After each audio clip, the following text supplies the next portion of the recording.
Well, welcome everybody to DPF on Tap. You got season 3, episode 18 today with a very, very special guest star. We'll get to him in a quick second, but hey, first things first, got to pay a couple bills. If you guys are hanging out at the fire maybe in the next day or two, check out some Conshohocken Brewing. Got the Ring the Bell here. We got Fransky in LA. What do you got there, Chris? So this one's awesome. I love Reading Terminal, lifelong Philly resident. So this is Bassett's Ice Cream along with Conshohocken. It's an ice cream style IPA and strawberry. Absolutely exceptional. Oh my God. And he said an IPA is an exceptional. That's yeah. How about that? That's good. And, if you can't find any Conshohocken, maybe you're in Jersey in the Marlton area. We got high hopes here. All of us have some from Flying Fish Brewing. Great sponsor of On Tap here. Really appreciate that. As always, you can go on to drunkphilsfans.com. Chris and Dugan have some shirts on. I've got a hat here back here. There's all kinds of merch. I am going to kind of pimp out a sweatshirt swap. So Battle Brothers and our friends at Still Fucking Here did a collab, and the proceeds from this shirt, part of it to Battle Brothers, part of them go to Still Fucking Here for their wounded warriors and all of the service efforts that they do with their both of their grazing causes. Yeah. Yep. So check us out. Check them out at SNF and Battle Brothers. So we are really honored tonight to have a guest star. I'm just going to intro him here. He's the man who delivers Philly's nightly headlines with a smirk, a suit, and a stamina of a guy who's clearly powered by Wawa Coffee. Co-anchor of Fox 29 News and co-host of the Phantastic Sports Show, where sports takes are served hot and occasionally unhinged. It's Jason Martinez, hey part guys. Journalist. Hey, Jason. Hold on. I got a whole lot more. Oh, you got more? Part journalist. Yeah. Part sports.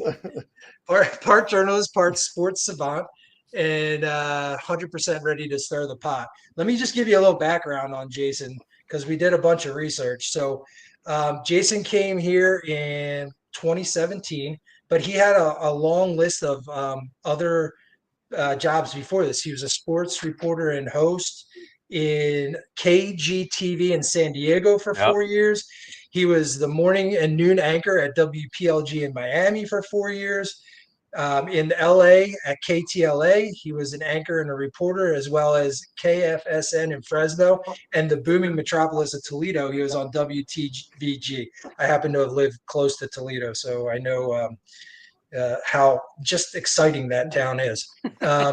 Tons of awards. He has 6 Emmy Awards, and some of them were for sports, but some of them were for like covering a disaster in Fresno when they had a huge citrus freeze. He covered Michael Jackson's death, and he actually moderated Philadelphia's 2023 Democratic mayoral debate. That is super cool. Jason's active in local community journalism through a unique sports segment called You're Awesome, the You're Awesome Award. And he's a proud husband and father as well. In short, like Jason, you're super versatile. It was really cool to go look up your background a little bit, and let's give him a warm welcome from DPF. Yep. Thank you, Jason. Welcome, Jason. Love it. Are we sober, drunk guys, or are we? Have we had anything to drink tonight? I mean, this Phillies offense. This Phillies offense will drive you to drink. Yeah, that's a fact. That's a fact. 100%. Well, let's just jump right into it, Jason. So, if I could find, why don't you go, Chris? Because I can't find my question. Go ahead. Yeah. So, Jason, we kind of wanted to, ask you some questions since, you've been around the Philly sports scene. So you've seen ups and downs in Philly sports. Which team's fan base do you think takes the wins and losses the hardest? Oh, Eagles. I mean, those, it's because you get a week between games, and you can overemphasize and you can like scrutinize every play of the game and then go on, and it just it's talked about all week. So just simply because of the nature of football, I think you get more time to take, and there's only fewer games and that sort of thing. But let me rephrase that question for you. Which fans do I like the best? I love Phillies fans, and I'll tell you why. Cool. Red October. There was nothing like the atmosphere at Citizens Bank Park in October. I know that the atmosphere at the Link in January and February is incredible too, but it's way more like loving. Like you could go to the Link and there's drunk idiots ready to throw down. You go to the Citizens Bank Park and there's drunk idiots wanting to hug. Like I just feel like it's like That's us, Jason. That's us. That's it. It's like it's a more love. You guys are more lovable. That's funny. That is funny. So we were wondering what first drew you to sports broadcasting and how'd you land at Fox Philly? So I was a baseball player I'm from Southern California, and I grew up a Dodger fan. Oh my goodness! Everybody has their flaws, Jason. I know, man. But I'll say this: if the Dodgers and Phillies played each other in the NLCS, I'm going Phils. And some of my family might go, "You are a traitor, you are a phony." But I'll tell you what: my job, my livelihood, the Phillies affect my life. The Dodgers, what do they do nothing for me. I went to the 2022 World Series in Houston. I've gone to Clearwater 2 years in a row now. Our sports show, we talk about it every night. Like it affects my life more. So, having said that, easy to say I root for the Phils. Growing up in Southern Cal, I played baseball. You know who I played with? My best friend in high school was Greg Dobbs of the 2008-2009 Phils. Oh, cool. That's awesome. He's Great still pinch like hitter. great pinch hitter. My high school and travel ball teammate Ryan Madsen played against Utley, played against Cole Hamels. It was a heck of a time to be coming up playing baseball in Southern Cal at that time. There's a million other names I could throw out, but these are like the Phils that I could think of. But it was so I wanted to be a ball player, and I wasn't quite good enough. I thought I was going to get drafted, but I was a light hitting third baseman, probably a 3-tool player, didn't hit for home runs. And this is like late 90s when everybody was jacked and hitting, 500-foot home runs. And I'm over here, well, I can hit doubles. It sounds like the third baseman we have right now. Yeah, it's like you're going to fit in. That's actually hilarious. I guess I was kind of like him, except I kept I was probably a crybaby too, but yeah. So, Jason, do you own any Dodgers paraphernalia that still fits? This is an important question. Yeah, I do. I have a bunch of stuff, but I have more Philly stuff than I have Dodger stuff. All right. Okay. Okay. But I remember growing up, as a kid watching, the Dodgers come here on the road, and Vince Scully's at the vet talking about how hot the turf was, and I remember watching it from California going, "Oh man, that looks freaking miserable how hot it is. You could see the steam coming up from the turf." And that's just it was a good time. That's why I love the throwbacks, man. Those Thursday uniforms are awesome. Yeah, they are awesome. And how lucky were we? You talked to Vince. You're talking about Vince Scully. We had Harry Callis and I know. Like we are absolute. Like no one knows what that was like other than us. I mean, there's like Chicago and Harry, Carey. Yeah. But my goodness, like Vince Scully is like the voice of baseball. St. Louis. Yeah. And there's like a couple of those guys left. John Miller. Who are the longtime guys that are still around? Those old school guys. I feel like there's only a handful of them left, but I just love those guys. I love hearing their voices and love to see they're still in the game. And Kuiper, I love the San Francisco. As a Dodger fan, I should hate San Francisco, but I love those broadcasters too. And of course, you got to love Kruk, who is so authentic and genuine and keeps it so real. That's why Philly loves him. I do get bummed when he's not in the booth, but They got So this do we. rotation going. Everybody does. Yeah, we get Everyone. flooded with where's Kruk? Where's Kruk? Yeah. Every game. He actually has been on our podcast before. Oh, so, nice. Yeah, he was great. He was amazing. Yeah, he was awesome. So let me ask you a question, Jason. Covering sports now in like this social media age, how has that changed the way you cover sports and the way sports are covered? Man, Yeah. well, I've noticed on Twitter, I'm trying to keep it more positive or at least not get negative. And I'll tell you why. Have you noticed the Phillies family members are on there chirping fans? Oh, yeah. Oh, yeah. I don't want to be, targeted by them. And, I also, as the older I get, the less emotional I get about sports. When I was a kid, I would cry and friggin', all this stuff. Now I got a bunch of kids. I got bills to pay. I don't get and it's kind of a job, but as much as I want these guys to win, they are humans. I know they're trying as hard as they can. The baseball's a ridiculously hard game. Like, I don't want to get too ahead, but like this 3-game hitless situation with the Phils, I don't think it's a big deal at all. I think they just faced a hell of a pitcher today, Hunter Brown. Framber Valdez 2 days ago. These guys are all-stars, dang good pitchers. Baseball, sometimes you get cold, and there's no. I mean, I was like, okay, should they fire Kevin Long? What should be the response? And I think they're going to be fine. I just think this was an awful series offensively. The pitching was there. There's not a lot to be doom and gloom about. They just got ice cold. So anyway, with your question on social media, I'm trying to keep it somewhat positive and take fans behind the scenes. When I went to Clearwater, show fans some things that you won't be able to see on any other channel or anything like that. So Clearwater's awesome. I love that too. Yep. Yeah. Yep. Jason, we needed you on because like us three before this, we were like, hey, where's the closest bridge? Did I help? Yeah, no, absolutely. No, Except I don't you're think like, so. yeah, maybe. It's the same. The problem is, Jason, it's the same thing we've seen from this team the last couple years in the playoffs.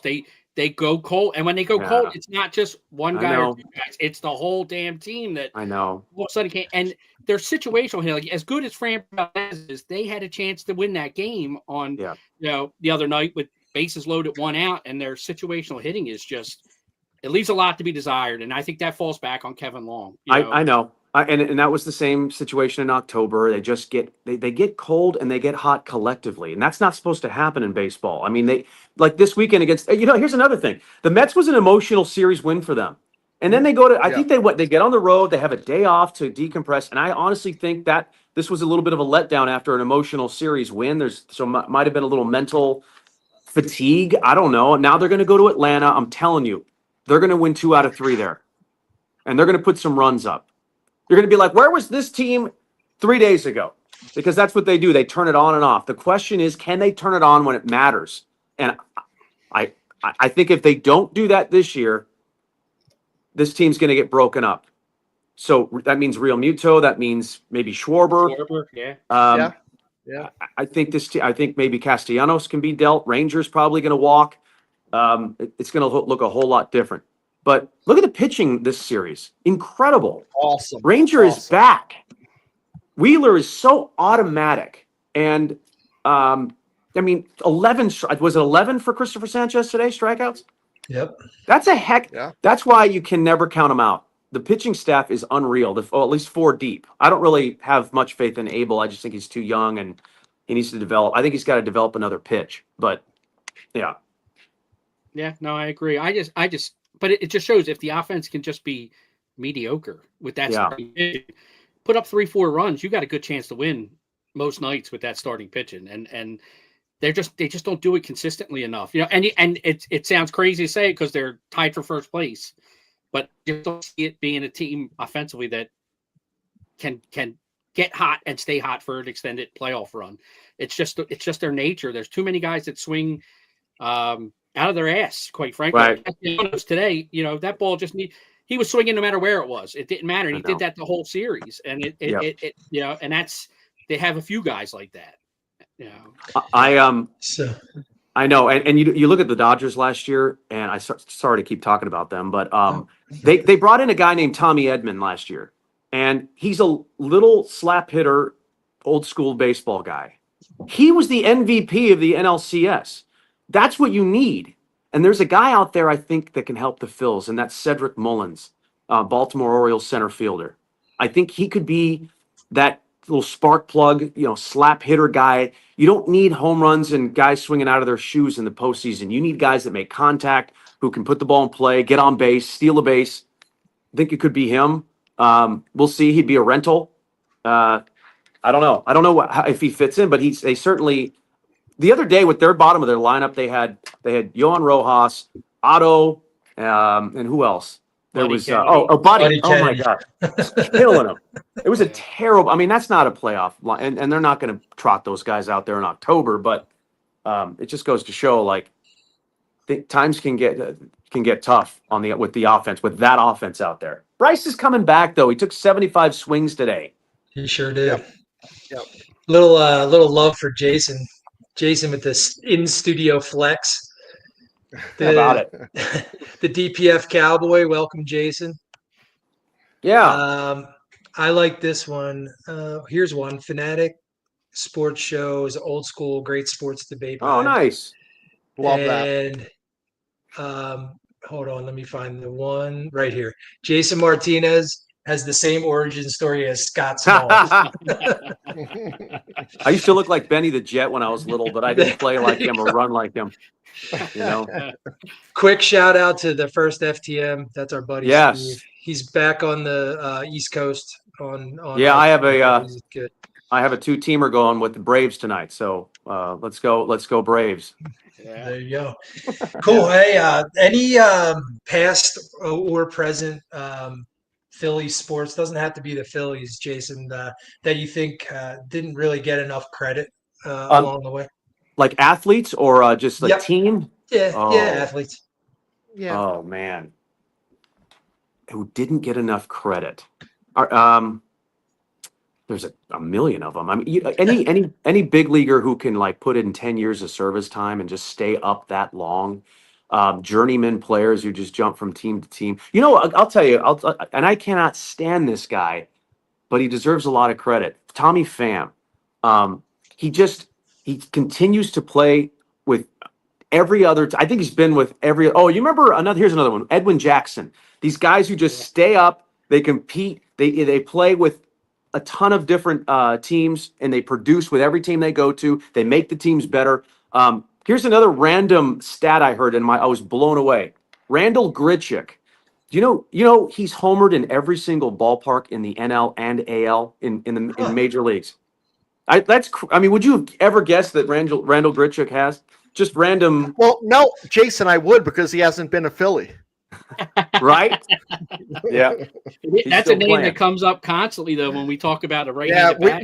we would love him here. His numbers Well, against left-handed pitching is Right, too late now for him, right? I don't know. Maybe he still has some good baseball left. It'll be another Whit Merrifield situation. Oh, sorry. What did he say? Sorry, I stunk for you. Sorry, I sucked. Yep. Okay, but I would rather see them pick up 2 quality pen guys than a bat. If I had to choose, like, what's the greater need? It's 2 arms, not 1, 2 like back end guys that you're going to have to overpay for. And I cannot stand when GMs wait until the deadline to make a deal. Like, go out and get him before anybody else even has the chance to. Maybe you call the Blue Jays up and see if Hoffman's wants to come back. He's been up and down this year a little bit. Yeah. He started out house on fire, then he went cold for a little bit. So Yeah. there's a few other guys that I like that maybe we can look at, but I don't know about Hoffman. But should have kept him in the first place, in my opinion. Well, I was It's going to not say, our money. you think I'm kind of rooting the Braves that the Braves get so far out of it that they start dealing guys like Chris Sale. Like, is he going to be out there? Walker Buehler for Boston if they're out of it. What teams are Aroldis Chapman on these days? Red Sox. Red Sox. I'll take him. I'll take him. Yeah. I'd rather him in there than Strom right now. Yeah. Yeah. Yeah. Just have him drop a piss test though, because like he's another left-hander that throws 100, and I'm worried. Jason, Yeah. I'm worried. Oh, on the no. Ozempic. No, is That was epic. brutal. Yeah. So Jason, you go ahead, Chris. You got it. Your turn. Yeah, so like how do you balance being objective, on air while knowing how passionate we are? You've done a great job of it tonight, but like we need to learn from this because we're the worst team in the league one day and we're like, hey, we're gonna win the World Series the next. I'm not objective at all. I'm a homer. And that's fine. I mean, my audience is the Delaware Valley, and if they don't like it, then they must be from New York or something. So it's okay. I mean, I never understood why people get angry with homers. It's like, okay, they're unless they're being they're patronizing or whatever. But my life gets better when the Phils get better, and so when they don't perform and they don't play to their ability, I don't want to see this team get broken up. Like I want them to continue rolling and like not. It seems like they're going the other way, but I don't want to see this team get broken up. I like Castellanos. I know some people don't, but I think he's a thinker. He doesn't, for the media, he gives us a hard time if we ask him a dumb question. But if you ask him a quality question, he'll give you a quality answer. When I was there for, spring training, he sat me down. And he's like, all right, let's chat. And I asked some dumb questions. And I wish I could have it back because if I had asked better, I wasn't prepared for a sit down, like deep conversation. I just asked him some surface level spring training. How's your spring going? How's your, what's your season? What's your goal? And you played every game last year. And he didn't, if I had deeper questions for him, he would have answered them. So my point is, I think he's misunderstood. I think he's a thinker. He's not a surface level guy. I think he's a pretty good teammate. And I think the guys like him. I just think he's not. He doesn't wear his heart on his sleeve, I guess. But he wants to win, and all these guys want to win, and they put in the work. It's just baseball's weird sometimes. Yeah. Back to your Grisick comment, our buddy Steve said he's had a beer in every ballpark. That's the best he could do. Yeah. Spoken like a true drunken Phils fan. So, Jason, Steve's been to every ballpark. Man. Every major league ballpark, which is pretty cool. Like, yeah, I want to be able to do that. So he even went down to Tampa this year, right? He went to that minor league park they're playing. Yeah. So the minor league one. Minor league park. Yeah. So the Phillies down there. So he's done them all plus. I've been to all but 4. Not been to Toronto. I've not been to Minnesota. I've not been to Seattle. And I have, what's the 4th one? I'll get back to you on that. But well, if you need a brewery in the vicinity of any of those, just reach out. Steve will tell you where it's at. I'm a tequila guy, so he knows he'll know that distilleries, dispensaries, wineries, cideries, and breweries. All right, is this a baseball show? We just took a turn right there. So, Jason, who would you put on your Philly sports Mount Rushmore? Greg Dobbs, Ryan Madsen. No, I'm kidding. Well, you know what? Oh, you guys are going to love this. I still have bad dreams about this swing. Matt Stairs in the 2008 NLCS against my Dodgers, who hit a ball that just disappeared into the Los Angeles night. I want to say it was off Jonathan Broxton.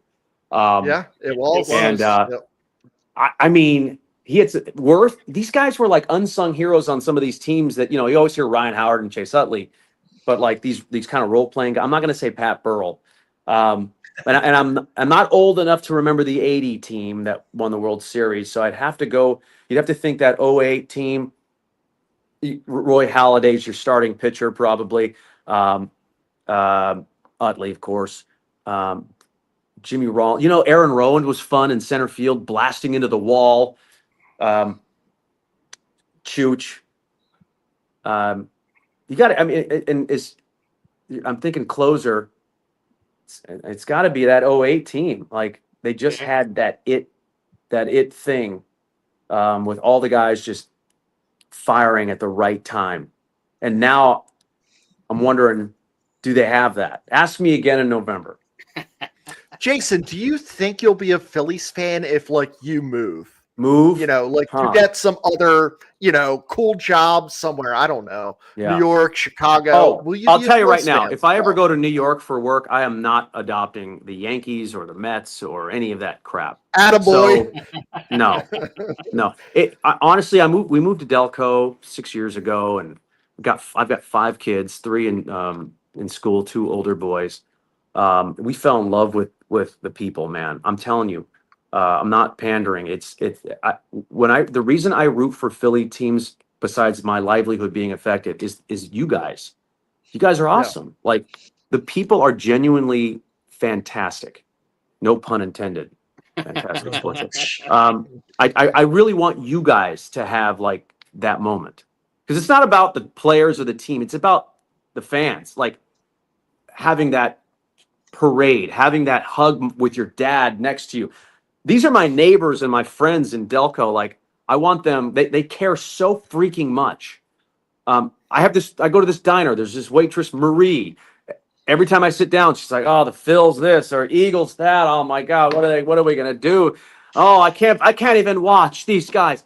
It's more important to her than anything. And it's like, man, she deserves, women like her, people like her deserve like that moment in the sun. Fans like deserve this kind of, like, you guys deserve to be rewarded, especially after all the heartbreak and letdowns. That's why I was so happy about the Eagles last year. It's like, oh man, these people get a chance to celebrate. But with the Eagles, I don't know. I mean, are you guys Birds fans? Oh yeah. Okay. Yeah. Oh, Chris, yeah. We have drunk Eagles Chris fans. isn't, but we let him come on the ride Well, last year with us. Yeah. What's funny about that is, like, they're favored again. They're like the favorites. They're the best team in the NFL, and like Philly fans don't know how to react to that. Like, oh, we're the best and we're expected to do it again, not the underdogs. Like, what is this? What territory is this? So, Kinda go Jason, you're along with kind of that. talking about a Okay. lot, like what's your day like? Because you're like doing Fox anchoring, then Yep. Fantastic. It's 11:30. Like, are you Yeah. 24/7? What's going on? Yeah. Like, Yes. tell us about your day. So, all morning, I don't come in till 2 o'clock in the afternoon. So I Okay. try to get up, get the kids out the door, get to school. My wife stays at home with the kids. Probably have some coffee with my wife. Yeah. I have a bunch of chores I got to do around the house. Sometimes I'll have lunch with my wife before, or get to the gym or whatever, and then run into work. And while people's days are winding down, mine's just starting. Then I anchor the 5 o'clock news and the 6 o'clock news. Yeah. We meet for the Fantastic Sports Show. We have guests on. Who we're going to have tonight? What's our three, like? What's our show going to look like? What's the big story of the night in Philly sports? How do we engage the fans and get them part of the show? And then, oh yeah, I got a 10 o'clock newscast I have to do. What's the big top story? Tonight we got storms coming in. So how's that going to affect us? I just did an interview for the Fantastic Sports Show, but I do have an announcement that you guys are exclusively getting with your live audience right now. Here we go. The Fantastic Sports Show, which airs weeknights live at 11:30 on Fox 29, is moving time slots much earlier. Oh, 6:30 p.m. weeknights on Fox 29. wow. The Fantastic Sports Show coming in September. Jason, awesome. Congratulations. That's That's awesome. Pumped about That is- that because, yeah. 11:30 is late, and our show's usually kind of post-game vibes type show. Now it's Yeah. pre-game show. Hell So yeah. 6:30 is right when the action's. We're going to take the show on the road quite a bit. We'll be at the Citizens Bank Park. We'll be at restaurants and bars, probably talking to fans live. The whole show is like for people like you guys to be a part of it. Send us a fan cam. Be on the show. We'll put you on TV and send us a take, whatever you think. Yep. That's great. Very cool. Awesome. That's awesome. That is awesome. Well, congratulations, So, Jason. like- That's really cool. Yeah. That is really cool. You started to allude to it, Jason, but who do you think is most well positioned to put another chip in for the Philadelphia area? The Sixers, the Eagles, Phillies, or Flyers? It's got to be the Eagles. But after the Eagles, who's the next best? I mean, it's got to be the Phils. But with this Sixers pick, I'm not saying they're going to win the championship next year, but The vibes are a little bit better. He seems like a really good kid. I like Tyrese Maxey. I like McCain, Jared McCain as well. They're like Yeah. likable personalities. You kind of Yep. need that. You like that. The East is kind of wide open. As long as Joel can stay healthy, and that's a big, gigantic if. But they're not. They shouldn't be horrible next year. So I think they'd be number 3. I love hockey. Love hockey. It's like my second favorite sport is hockey. Baseball, hockey, football, and basketballs. I guess last. So Eagles, Phillies, Sixers, Flyers. That's probably the common thought in Philly with as far as the next chip. But actually, Breland, my co-host, loves MLS and thinks the Union are on a roll right now. So maybe this is their year. Yeah, so Jason, that's I am Chris's a franchise long season ticket holder of the Nice. Union. And, last night I'm watching the Phils and the Union, and the Union outscored a soccer team, outscored the baseball. Never happened. Yeah. Well, not hard to do these last 3 games. I'm telling you right Yeah. now, the Phils put up 15 runs this weekend, combined 3 games, 15 runs. That's going to be my prediction. I take it. Yeah. Strider on Sunday, Schwellenbach We like on it. Saturday, Strider on Sunday. It's a tough task, but I'll take Eldred. Yep. it. Elder on Friday. Yep. I like it. So Jason, who was your favorite Philadelphia athlete to interview, and who was probably the toughest interview you've ever Well, had? I would say Cassidy's tough, but only because he challenges you to ask engaging questions. Real Muto, man, he is my guy. He's just a class act, just a pure human being. Good soul, good father. God-fearing man. I love that guy, and I root for him. And I hope he stays. I was trying to get him out on the golf course, but he's got a busy schedule. But so he's kind of my. If you ask me who my favorite Phil is currently, it's just personally. I just dig that guy. I think he's a rare breed in the big leagues. So, Jason, after this question, we're going to kind of go into some Phillies, like actual Phillies talk. But if you had to call one historic Phillies moment, any sport, what would it be? Like, if you had the choice, all of these good or bad things that happened, and you cannot choose the Mets stairs one. I had to call. Oh man, you know what? I have another nightmare, but I'll just turn it around. I'll say the 2009 NLCS against the Dodgers. Dodgers are 1 out away from, I think, evening out the series at 2 games apiece. Jimmy Rollins steps to the plate, and who's on first? Oh, it's the Flying Hawaiian on first base, I believe. It was Chooch. Yep. It was Was it Chooch. Chooch? It was Chooch. Anyway, yeah. It was Dodgers Chooch. had a 1-run lead with 2 outs in the 9th. Ball in the gap. The tying run scores and the winning run scores and a walk-off in game. I want to say game 4 of that series was probably one of the most exciting plays I can remember for the Phillies, because they were on the verge of losing. And with one swing, it was like a reverse Joe Carter, where, well, I know. We don't say that. That's We don't his say that. Dodger. Getting our hearts out. That's his Yeah. Dodger fandom coming out. He's getting us back. He's singing Yeah. us. That was horrific, man. That loss, I still feel for y'all, because that was, oh man, with one swing, you go from to win the game to losing the game. That's tough. And I So- really believe that if the Phillies win Game 6, they win Game 7. I think they would have won that World Series had they won Game 6. Man. And it's funny because, like, when Jason said, 2009 against the Dodgers, we knew he was bringing up Jimmy Rollins. We're all Oh, like, yeah. Yeah. like, let's. Yeah. Yeah, I love You it. guys beat us up for a couple of years there. that's a great memory.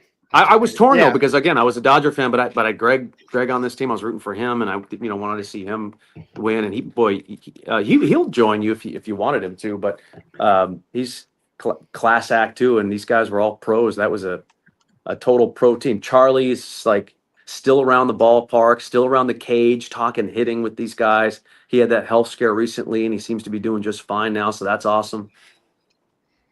So, it's great.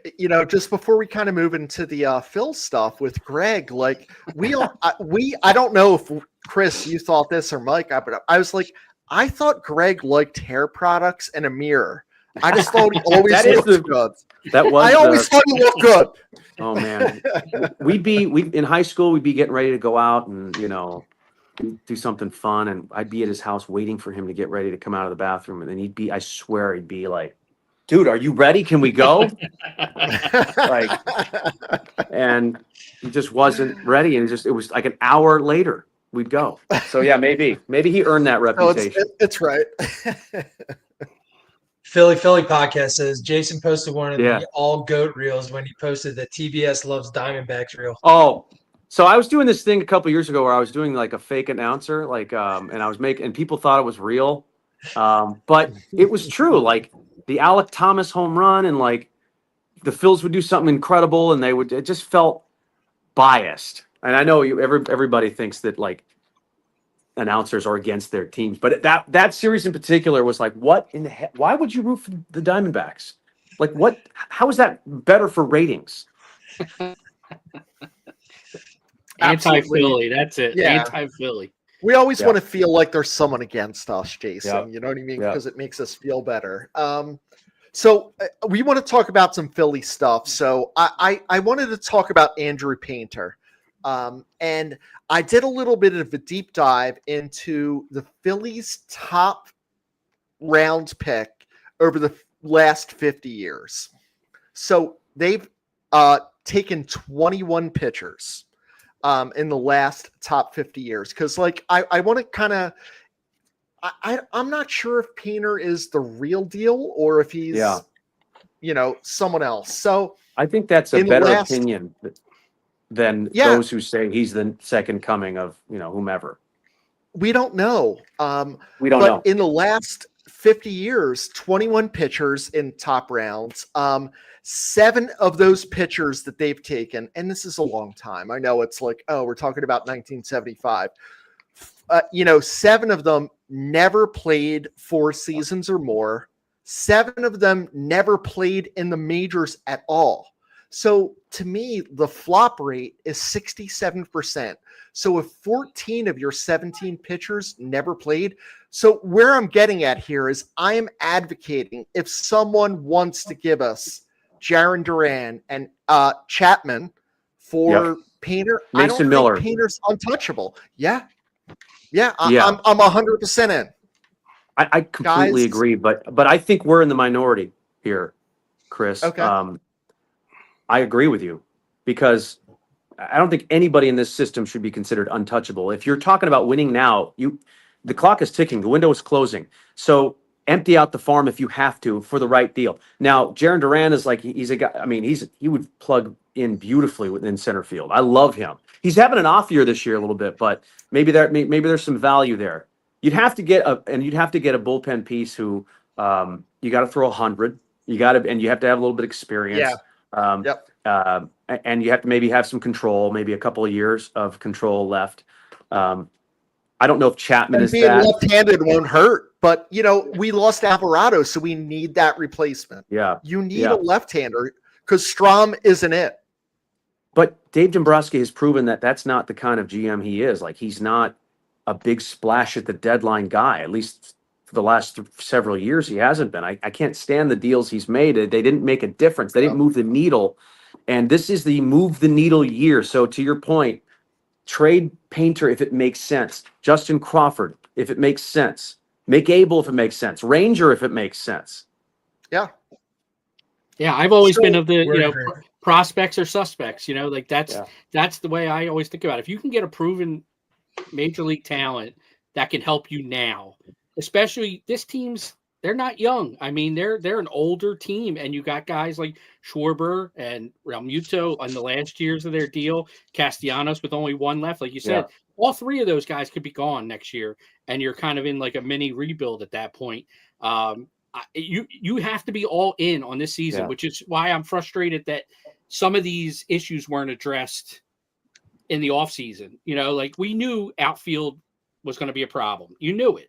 You knew bullpen was going to be a problem. You knew that starting pitching was going to be a plus. And the best move he made all offseason was getting another starting pitcher. You know, he went out and got Luzardo, who's been really good for the Phillies, other than a couple of hiccups here and there. You know, they let Hoffman and Estevez walk. You know, and as much as people want to say Estevez wasn't great, he was pretty solid for And the Phillies. he's good again this year. Yeah. And he's good again this year. And they let Hoffman walk, and they replaced him with, you know, kind of a gamble with Romano coming off an injury, you know, and a Joe Ross who's been kind of a journeyman throughout his career. Like you're relying on Strahm, who's thrown a ton of innings, Kirkring, who's now going to be another guy who's going to throw a ton of innings, and Alvarado. And now once Alvarado's gone, you see how thin that bullpen is, you know, and Strahm weakness. You know, yeah, it is. And I don't, you know, every contending team's going to need bullpen help. I mean, that's what you need. That's like the one thing you need. And I don't think Ranger's fit to go to the pen. He doesn't have the stuff. He has great stuff for a starter, but when you think back end of the pen, you got to think 98, 99, 100. Ranger's more of a finesse guy. I don't like him in that role. You can't ask Sanchez to do it. He's great where he's at, but he does have the stuff. So I don't, and I'm certainly not comfortable Taijuan Walker back there or even Joe Ross. So I don't think what my point is, I don't think the pieces are in-house. You can't ask Painter to suddenly be your 8th inning, 9th inning guy. He's never done it before. I don't think they're going to ask him to do much except maybe pitch in August. So you got to go out and get it, and you have to go now, or else this team, as we know it, I don't think John Middleton and they're going to want to stick with this group if they just fail in the first round again. Jason, you were doing so well, and now I want to look for the closest bridge again after this bullpen. Well, no, I'm saying but the pieces are out there. Just go get them. Go get them. Well, I think the biggest thing they lost with Alvarado was he was the one guy in that bullpen that's a strikeout pitcher. Yeah. All these other guys pitch to contact. You know, they all pitch to contact, and contact pitchers give up hits and bloopers and bleeders and ground balls that find a hole.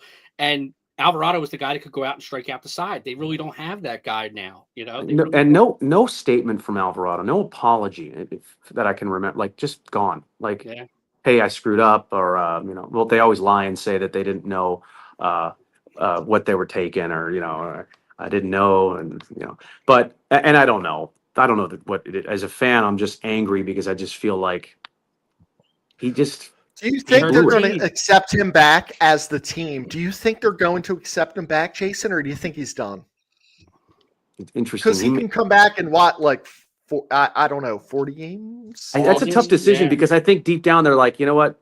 Just stay home. Don't even bother coming back. But they need him, especially if it's down the stretch run and they're in it, in it for either the division or a wild card spot. They're going to need him. But it's going to be even more bittersweet when he delivers late in September, and now he's not eligible for the playoffs. Exactly. It's like, yeah. I think you have to plan that you don't have them. You have to be aggressive, and if you get them for a little stretch, use the shit out of them, use the hell out of them, take advantage of it. I mean, he's going to have to work up to being ready to pitch anyway. So who knows, when he's going to be available. So and Dave seems to like to trade with the Angels. Who's that flamethrower they've got at the back end? That's who you go get. Oh, they've got a guy who's been hurt this year, but he throws 102, 103. Ben Joyce. Yes. Yeah, Ben Joyce. Yeah. Is he out? I don't know is he out for the year? Is he hurt? I don't know what his deal is because I haven't heard about him this year, but that's the kind of guy you can go out and get. But you know, what's also bittersweet. Logan Ohapi is, he could have been, because I don't think Rafael Marchand's the replacement for JT Realmuto, but Ohapi is unbelievable. Yeah. That was a move out of necessity when, they needed a center fielder at that point and had to make that move. And he was blocked. I mean, how many years ago? That was 2022 when we made that deal. And here, JT's still going strong as one of the best defensive catchers in baseball. So it's tough. But so it's funny because before you start, Chris, Jason, you're so much younger than us. We just want one more win. we just want to be on Broad Street once. We're not like, it's going to be a dynasty. We're like, I don't know, we've only done it once, right, guys? 80 we were Yeah, born, we were 6 but years old. we were held I was held 7. by someone. Yeah. Yeah. Yeah. So we just won it once. So I'm cool with selling the farm. Yeah, for sure. Me too. The farm, right? Just give it up for the win now. Yeah. Yeah. I'm getting in the elevator if you can still hear me. I'm supposed to We be. can. Oh, there he goes.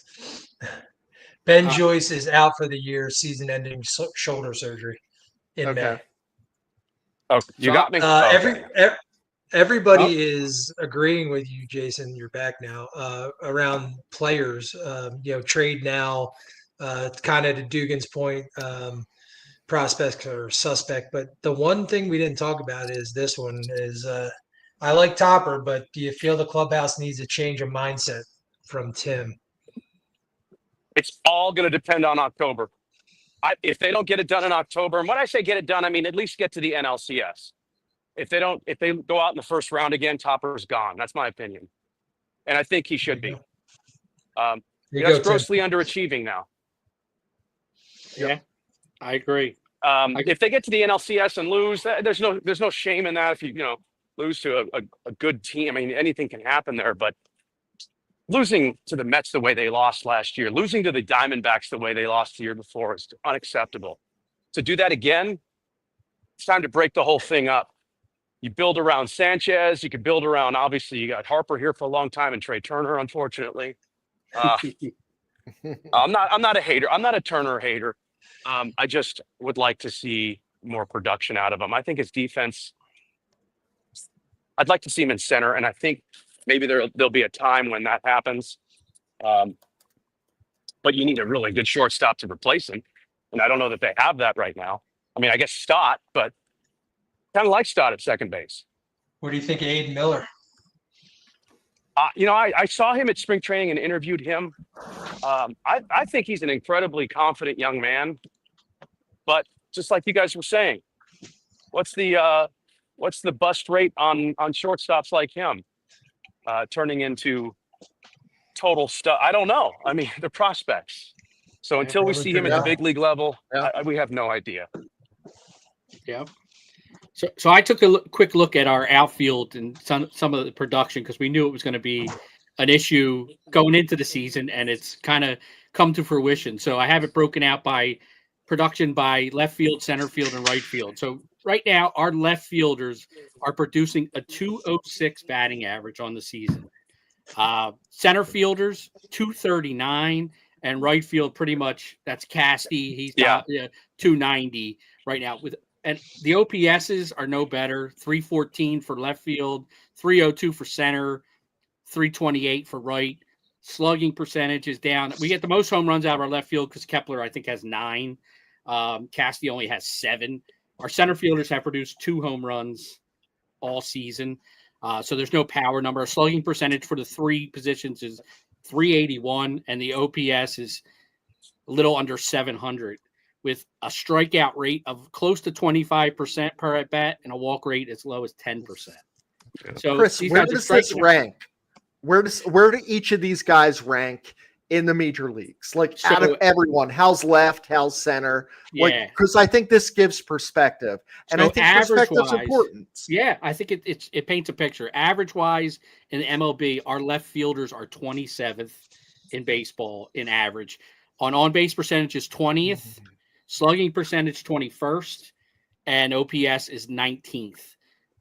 Center fielders average is 19th, on base is 15th, slugging is 25th, and our OPS is 22nd. For right fielders, our average is 5th because Casty's having a pretty decent year. I think he's up around 280 something.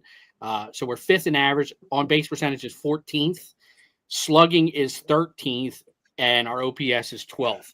So the fact how is center field 19th in batting average? I can't believe it. 239 is the batting average, and I think it's mostly Marsh. I think he's been hot. I think he's up around 261 now. I think he's 280. No, I got it right here, Mike. It's 261, but then you throw in Rojas, who I think he's down to 216. So, and you probably had some other guys, Cal Stevenson, I think played a little center a couple games.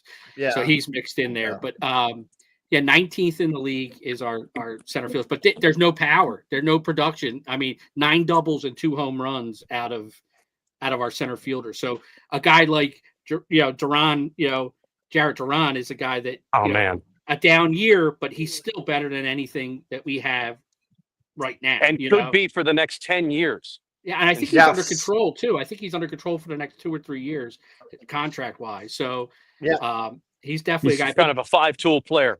Yeah. The only drawback is he's another left-handed bat that the Phillies seem to have an abundance of. That's the only drawback I can see to him. And the same thing with Cedric Mullins, another left-handed, bat and a rental. But our outfield is terrible, and we knew it was going to be this way going in, and it's played itself out that way through half a season, 81 games. Yeah. So talking about Duran, have you guys watched that Netflix show about the Red Sox team? It's terrible. It's terrible, but like I loved Jarren Duran. Well, I thought him, he was but, honest, authentic. Yes. I thought that he was like made for Philly. Yes, he is. It was a scene with Tristan Casas I saw, and I'm like, is this even real? But I don't know that they would deal Duran.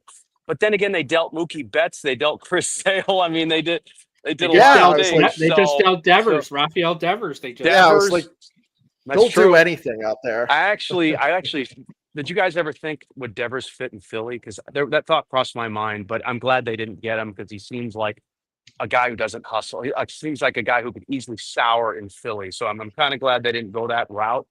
But I love Duran, and I would trade Painter for him if I could. Yeah. Okay. Yeah. So Boise said we should have more guests that walk through Philly. Maybe have John walk through North Philly. There we go. I'm supposed to meet Mike Jarrett for dinner right now. So that's cool. He's inside right now. He's probably wondering who the hell I'm talking to. Well, if you got to go, Jason, it has been such a pleasure, my friend. You guys are great. Nice I hope to catch you at the ballpark at some point. Definitely. Yeah. Thanks for having me. me. Stay in touch. Yeah, absolutely. And be part of our. We'll have to have you in studio for our Phantastic Sports Show. Absolutely. Now that we're going to be on at John loves you, 6:30. so awesome. Thanks, you guys. Awesome. I really appreciate it. Cool. Have a Thanks, good night, Jason. Jason. Thank you. Okay. What a great dude. Yeah. That was really cool. Yeah. That was really cool. Well, we got a couple. I've more never things had a to talk Dodger about. fan on. We've never had a Dodger fan on this. That's true. That is true. True. Yeah. So that's, or converted. Like Jason's obviously, he was honest. We'll Like, hey, listen. Yeah. Closet Dodger fan. Let's call him. So it's funny because, like, I don't know how you guys are, but I'm going to talk like real talk. Like sometimes on DPF, we're like, we had 10 beers and we had 11 or we had 9. I came in the other night talking about Rojas and I was so pissed off. And Renee's just like, she's nodding, like, but I'm snapping out like this guy, like he doesn't fucking know. It's 2-0. Yeah. I was like, everyone in the fucking world knows to take 2-0. And this guy will, and Chris is probably like, Jesus Christ. Yeah, I know, dude. Like, you texted me this, and you're like, but like, it's 2-0, and this fucking dude won't not take the pitch. What are we doing here? Like, honestly, like, who is running the Phillies when it's like, and mostly like we're okay with it. We're like, it's not that game anymore. I don't know. Fucking take sign. Remember this? Go to the hat indicator right across. Take. The problem is you would hope that these fucking guys were smart enough to know on their own, know the situation, but they're not. Not possible. Not fucking possible. Stand there and yell it. Take. Don't swing till you get a fucking strike, asshole. Like, Chris, be honest and say what you said to me, what you texted back after I was saying Rojas stuff. I don't know where you're going here. What did I say? You said, I think they did say take, but they didn't say it in Spanish. Well, there you go. I think we need to have a microphone straight to the dugout, and we yell bunt, and they bunt. Yeah. Take, and they take. Terrible. All right, I'm I gonna. had 2 text chains going that night about that at bat. You know, you and Pat Frame were both texting me. What the Oh, fuck's the matter Jesus with Christ. these guys? Take a pitch. You know. But, I got Phillies Braves trivia that is timely, and then Ooh. you guys can do what you want to do after that. So I'm going to set it up here with a couple of facts. Number one fact is there are 2,081 players that have ever played for the Phillies all time. Okay, so 2,081. Yep. There are 1,578 Braves that have played all time for the Braves, and it's all iterations of the Braves. Milwaukee, Atlanta, like 2 or 3 other ones. How many players have played for both franchises? Now, I got multiple guesses for you, or if you just want to throw out a number or 2, and then I'll give you multiple guesses. However you guys want to play it. I'm like, you know what? This is good because I was hoping it was 0. I can think But I of know 3 it's right not. off the top. I can think of It is 3 not right off 0. the top of my head. Yeah. I got Dale Murphy, Ron Gant. Who was the what's his name? He threw the no-hitter. Kevin Millwood. Kevin Millwood. Those are the 3 I have right off the top. Ozzie Yeah, Virgil so- played. Ozzie Virgil. Yeah, I think there's been a That's lot. 4. I'm going to say 300. Okay, you are a little high at 300. 245. Chris, he said a little. Yeah. 245. You're a little low. Oh, so okay. 277. You're a touch high. All right, that's give a it to us, Mike. Give it to Yeah. us. 267 players have played for both squads. Is that crazy or what? Wow. 2,081 Phillies all time, 1,578 Braves all time, and 267 have played for both franchises. I thought that was crazy. And was one of them Whit Merrifield? It was. Fuck him! Fuck that retiring motherfucker! I Now will that give Jason's him- off, we can be us. We're like, oh yeah, okay, Jason. We're like, I will yeah, give sure. him. He put a blurb about sucking in Philly in his retirement speech, man. Like that's pretty cool. And Mike, I ripped him for that. Yeah, it's bullshit. I fucking absolutely ripped him for that. Because I was like, you know what? He can stick that fucking apology up his ass. He knew he was horseshit after the first game. Yeah. Fucking retire then. Spring training. Yeah. Don't even make the roster, dude. Yeah. Just That like I'm motherfucker, done. he wanted to pass go and collect his $10 million. That's what he wanted. That's exactly right. Medicare B, motherfucker. He had a brand new baby. Give him a break. Mike, you're going soft, brother. I just thought We need a little of that. We need a little of that. Yes. So let me I thought throw- he was going to be that guy that Jason was talking about in October that got singles in front of somebody that hits a 2-run homer, but it didn't turn out that He didn't even make it to June. way. No. So let me just You throw make out it to May? I don't know. That's a good question. So let me throw out a couple of guys. So I looked at MLB.com, the top 30 guys that were most likely to be traded this trade deadline.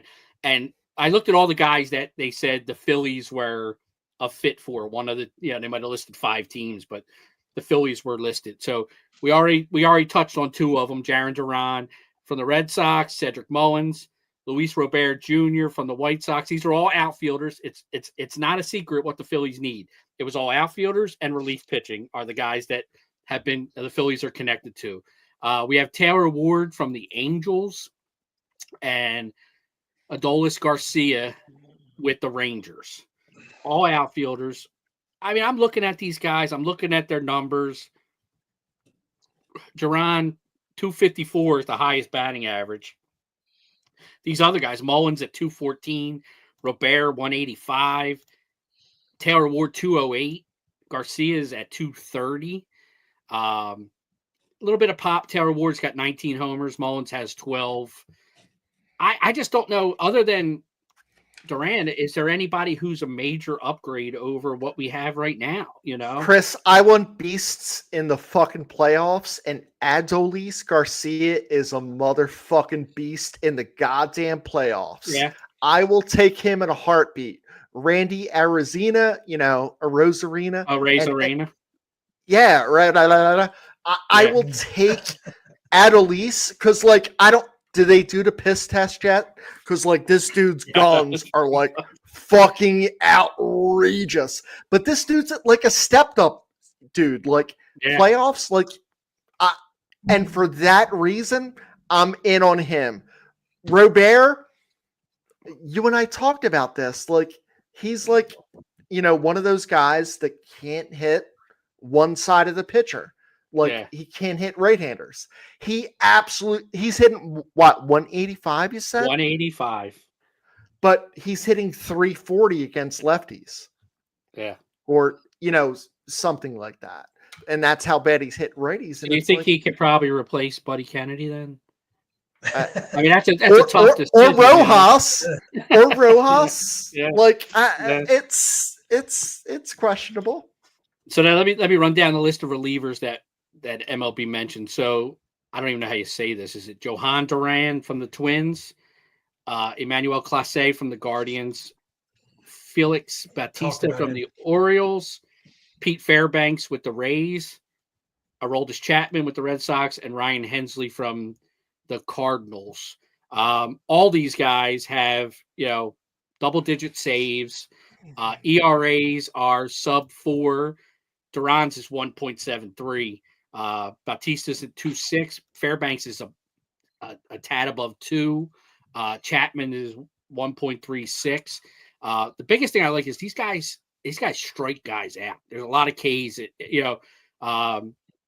41 strikeouts in 38 innings, 36 strikeout an inning guy, 38 and 28, 48 and 36. Like, these guys are strikeout guys, more than a strikeout an inning. So any one of them would be better than the Lazars and Mercados and Joe Ross and Tanner Banks and Taijuan Walker that we're relying on right now. And that maybe that would take some strain off of Strom, who can slide more into a middle relief role instead of a back end role. Yeah. And he becomes more effective. And now overall the bullpen becomes a little bit stronger. Chris, why would the Rays want to get rid of Fairbanks? At this point, I don't think they would. I mean, they're making a move. I don't think they would. They're making a move. They're close on Yankees, so it's like tough. And I'm like, I always love this guy. I feel like the Phillies need a crossfire guy. Someone who's like not doing the, Kent Tekulve and Sean Manaea and all that bullshit. Like, but I think Fairbanks is like, I love him. I would love to have him. I think it's like, and the Twins guy, Duran, I don't know. And we joked around. I was like, I want Jaron and Joan or John. And we could do Duran because I have fucking shirts up. It's like Hungry Like the Wolf, all Duran songs. So I'm hoping that happens because we have them ready. But Tampa Bay's a half game back of the Yankees, and they're 4 up in the #1 wild card spot in the American League. First, yeah. So I saw a story too that MLB has met with the Rays about, I guess, what they're going to do about the stadium if they were to make the playoffs. So, like, they don't want them. I don't love that. Yeah. Why wouldn't they play there? That's where they played all year. Yeah. It's money. It's all this. Yeah. It's all money. Yeah. Bigger crowds, bigger seats, especially if they were to play the Yankees in the playoffs. You want all them New Yorkers coming to watch, and you'd rather have 40,000 than 6,000, Yeah. But I think they're, as far as the outfielders go, a couple names on there might be interesting. I like your idea about Robert as maybe a platoon type guy. And he could maybe do left and center, Yep. Other than that, you're right. Garcia is a big time playoff guy. Yep. He steps up for the Rangers, and Duran, I think, is the best of the bunch. So, but that might be a long shot. So I think there's someone you forgot, and Jimmy Cowell wants to bring it up. Oh, that was the Braves. That was for the Braves and Phillies guys, I think. Yeah. Played for both. No, I think he's like talking about, people that are available. For the bullpen. Yeah. Who did he just sign? He signed a minor league deal with somebody recently. Texas? Was it? If the Braves got rid of him? Yeah. Finneran? Kyle Finneran? He's like Finneran for years. Yeah. Yeah. Yeah, so like Boyce said this, I say things and then Boyce is like, oh yeah, Duran. It's been writing itself for years. Like, Chris, I know why you text me. You don't like him. I know exactly why. And I'm like, this guy, like, I want to block him. And I now I know why. I think it's Brian, the other way around. I don't think he really likes me. Yeah.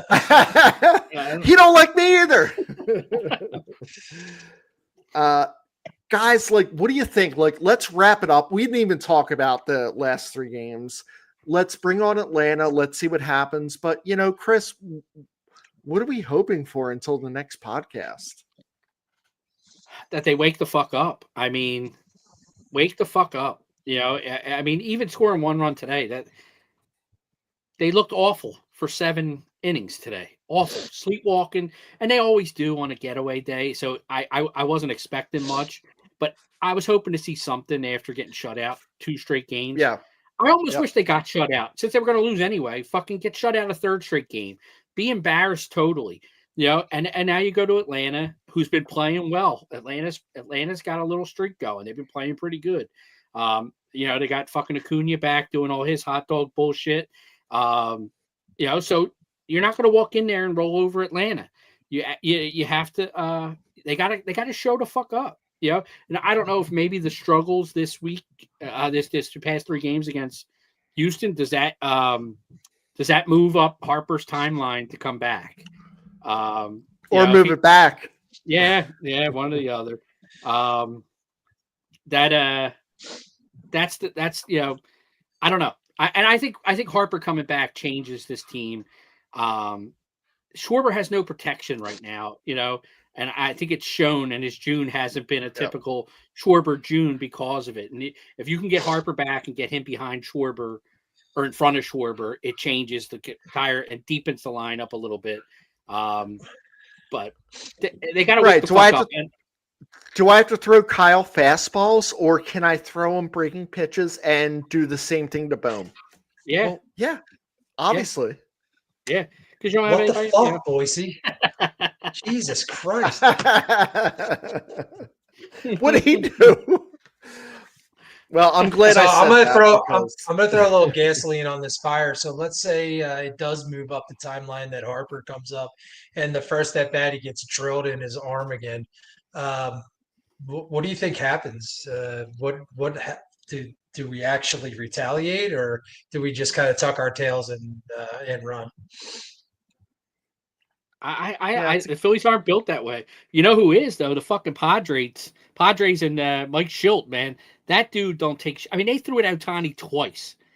That's what I want out of a manager. That's humongous balls. We're throwing at Ohtani. We're going to throw at the best fucking player in baseball twice. And I'm going to protect my guys. And I would love to have a manager like that. He don't take any shit. And he was the same way with the Cardinals. The Cardinals were always involved in nonsense because you fuck with my guys. Oh yeah, who's your best player? Because we're gonna throw at him. And I wish the Phillies had a little bit of that in them, a little bit. And it's crazy, Chris, because why does a manager need to advocate that? Mike, Chris, would any manager need to tell us to do that? No, I was just going to say, I'd gladly sign a one-day contract. I'd gladly sign a one-day contract to throw at anybody. Just put me out. I already knew what I needed to do. If one of my guys got hit and it was for no reason, if it was for no reason, I might brush him. Right? Yeah. Mike, for no reason. Sure. Move his feet. Chris, give him a little. Yeah. If it was for a reason, first pitch. I'd throw my hardest 72-mile-an-hour fastball that I had. I'd bring it. Chris, it could still show the stitches. It still shows the stitches. And you're like, I did that because I've done that. Yeah. And 72, Jesus Christ, I was like 68. I'm like, wow. I wish they had these, protectors then. Guys, I'm so thankful Jason came on. That was really good. He's such a nice Really guy. And what's my hope? I just want to have fun. And I feel like this season I'm not having fun. I still feel like it. Beating the Mets was We fun. could go 8-2. Mets was fun. That was, but Chris, I think my fun's fleeting. It's like right then and there. I'm like, I want, and maybe 2 out of 3 is good enough, but maybe it's not. I don't know, but I would love to beat Strider. I would love one of the WB 2 Mason? wins. Yeah, I would love one of the 2 to be Strider. I think Bryce Elder just has our number because he's an excellent pitcher. And, we're going to beat Schwellenbach and Strider. So, Is the next pod on the 3rd? I believe so. It's tough. Like, do you guys know when it is? If you have to look at that calendar, that Excel sheet. I got it right here. Hold on. We are on. It's a Thursday. We're on the 3rd. We are on the 3rd. So, Yeah, so we every have July, Atlanta right? And Padres. Oh, Padres! Jesus Christ! Yeah. This could be a bad fucking drinking fucking week. I think. I hope July, Renee's not watching this. The Phils have off every Thursday in July, don't they? They do They because do. we have a They're right podcast, here. everyone, and Every 3rd to Thursday. 10th, 17th, 24th, and 31st. Yep. Yeah. Yep. Before we sign off, I want to do a hero of the week, and this is something we haven't done. We've done Oh Dumbass, so I want to nominate Christy Dugan. She texted me and she's like, "Oh, I'm in the Conshohocken area, and do you want some beers?" And I'm like, "Where?" Did you tell her, does a hobby horse have a hickory dick? Yeah, I was like, she's like, "What do you want?" And Mike's gonna know this because like Mike did this for me too, and his daughter was like, "What do you want?" I was like, "Treehouse." I gave him I don't know, it was 4 cases of beer. I was like, "Oh, 4 of these, 8 of those." But man, Christy, that made my day. That was so nice of you. I appreciate that, and hand delivered. Like hand delivered. Chris, she had a couple beers here too. I'm sure she did. She don't even drink. I've right. You're a bad influence on my wife. But no, I'm so thankful for that. I'm glad for this community, and that's what it's about. So let's take 2 out of 3 of the Braves, and let's see where we go, and hopefully we don't get shut out. 3 times. Yeah, not once, not twice, but 3. All right. Good night, everyone. Good night, everybody. Thanks for joining. We appreciate you and everybody in the DPF community. Have a good night. We'll see you on the 3rd. Go Phils. See you guys. Go Phils. And girls.